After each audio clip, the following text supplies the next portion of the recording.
My name is Sarah from the Riviera with Daily Extra, and I'm here with Anthony Dessau, author of a wonderful new book called Kicking the Sky. Anthony, welcome. Thank you for joining us today. Thanks for having me. Kicking the Sky is about a very interesting period in Toronto's history, the late 1970s.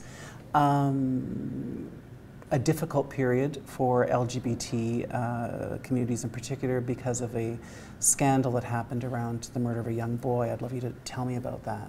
It was certainly a watershed moment in the city's history. In the summer of 1977, a young 12-year-old boy of the Portuguese community, his name was Emmanuel Jacques, was brutally raped and murdered on 245 Yonge Street.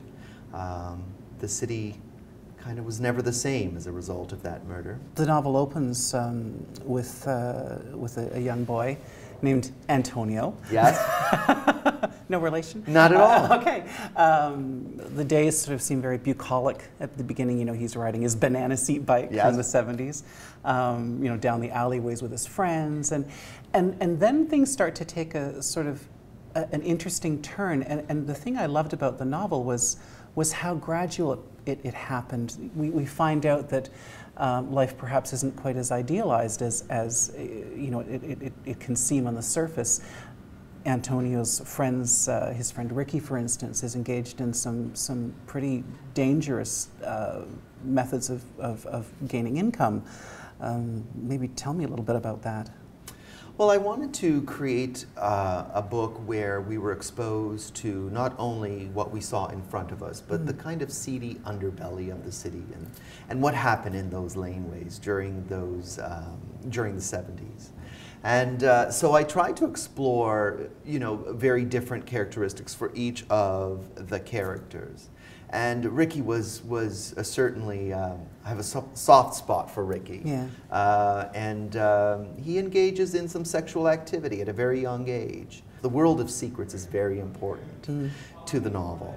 And even though these boys kind of know what each other's lives are like, and they understand, they don't necessarily understand, but they see what's happening, they never speak of it. It's almost as if not speaking about it erases the fact that it's happening. There's a gay couple sort of very much in the periphery in the novel who again seem to be, that word tacitly accepted by the neighborhood.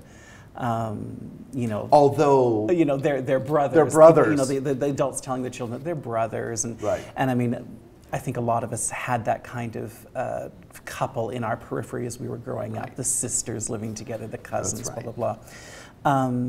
But they really do epitomize the turn, the backlash that happens after the murder, because they're forced out of the neighborhood. Toronto was a very conservative kind of town, and there was this case muddled the delineation between homosexual and pedophile. It kind of put them all in the same bag and shook it up, right. And the gay community became the scapegoat. Right. And that's unfortunate. But there were a lot of factors going on during that time in '77. You had the body politic a couple of months later publishing an article called "Men Loving Boys Loving Men," and that was difficult for many people in the community. And then right after that, you had Anita Bryant with her "Save Our Children" campaign. I mean, she already got a pie in the face, but it just seemed to incite a lot of debate, a lot of anger, and I think essentially it was a good debate because it opened up the lines of communication. The story, I was reading excerpts from Bonner Love, your first book, your Giller nominated first book. Congratulations for that. Thank you. That must have been exciting. It was a hell of a ride. There's the character Antonio in that one, and also the Emmanuel Jacques murder. Right, in a short story called The Shoeshine Boy. Yeah. What made you revisit the story? It's really important for me because I wrote this book over the course of 5 years. But as I've said to many people, I think I've been writing this book in my head ever since I was 11 years old, trying to make sense of what seemed like a very senseless murder. It affected my life so drastically. the murder of Emmanuel Jacques didn't change me in the sense that I wasn't horrified by it, I wasn't frightened by it in any way. I was more horrified and frightened by the way it had changed my life, my family, my community, my friends, my neighbors, all of that. And that changed so drastically. I didn't think I could ever write about this.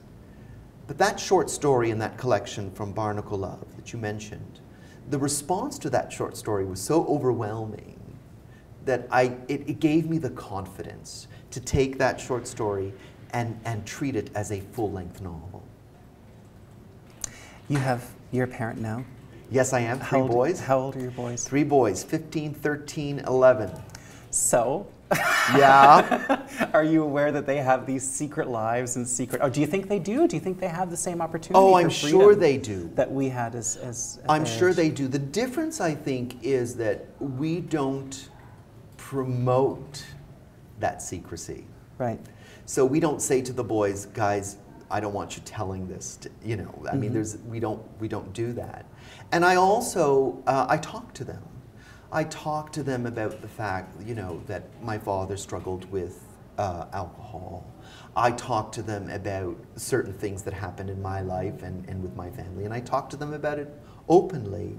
So and they're kind of bored of it, so it's like, it's okay. But I'm sure, and I think it's important that they have their own secret lives, that I mean, they're coming into teenagehood, and that's par for the course, apocalypse. I think. Yeah, it's begun. Believe me, it has begun. Anthony, thank you. It's been a pleasure. Thank you for joining us and Thank you. talking about your book, Kicking the Sky.